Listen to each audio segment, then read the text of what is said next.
আমাকে ছেড়ে দাও, প্লিজ আমাকে ক্ষমা করে দাও। তুই যে অন্যায় করেছিস তোর কোনো ক্ষমা নেই। Hands up!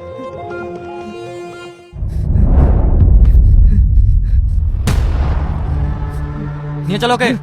চল। সমস্ত সাক্ষী ও প্রমাণের ওপর ভিত্তি করে কোর্ট এই সিদ্ধান্তে পৌঁছলো যে আসামি সেলিম শেখকে অ্যাটেম্প টু মার্ডার কেসে 307 ধারায় 20,000 টাকা জরিমানা এবং 10 বছরের সশ্রম কারাদণ্ডে দণ্ডিত করা হইল। The court is adjourn. হাসি, তুই কান্না করিস না। আমি এখন কি করব? সেলিমে 10 বছর সাজা হয়ে গেল, আমাদের সব স্বপ্ন শেষ। এখনো কিছু শেষ হয়নি, তুই ভেঙে পড়িস না। 10 বছর দেখতে দেখতে কেটে যাবে। কিন্তু সেলিম তো বেরিয়ে এসে চুরনকে ছাড়বে না, ওকে খুন করে ফেলবে। তখন তখন তো ও আবার জেলে চলে যাবে। এ নিয়ে কোনো তো কিছু ভাবিস না, চল সব ঠিক হয়ে যাবে। হুম।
কিরে, কি হলো?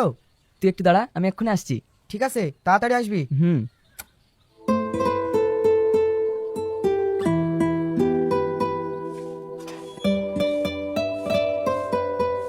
হাসি, হাসি।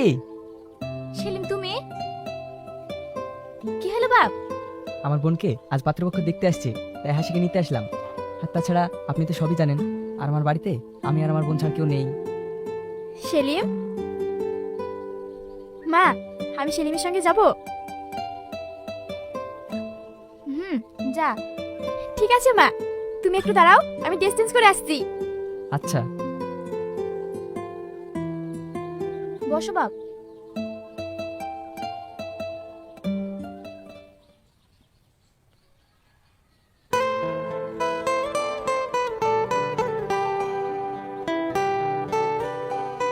কি গো, বৌমা তো দেখা হলো, এবার কিছু বলো। আমার তো খুব পছন্দ। হুম, তাছাড়া ওরা দুজন দুজনকে ভালোবাসি, আমাদের অপছন্দ করা কোনো প্রশ্নই ওঠে না। যাও মা, ঘরে যাও। চলো।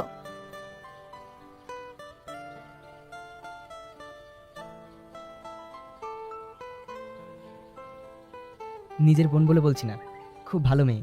দেখবেন বিয়ের পরে আপনাদের সকলের মন জয় করে নেবে। সে তো খুব ভালো কথা, তাহলে এবার দেনবন্য ব্যাপারটা সেরে নেওয়া যাক। হ্যাঁ, দেখুন আমার অবস্থা তো আপনারা সবই জানেন।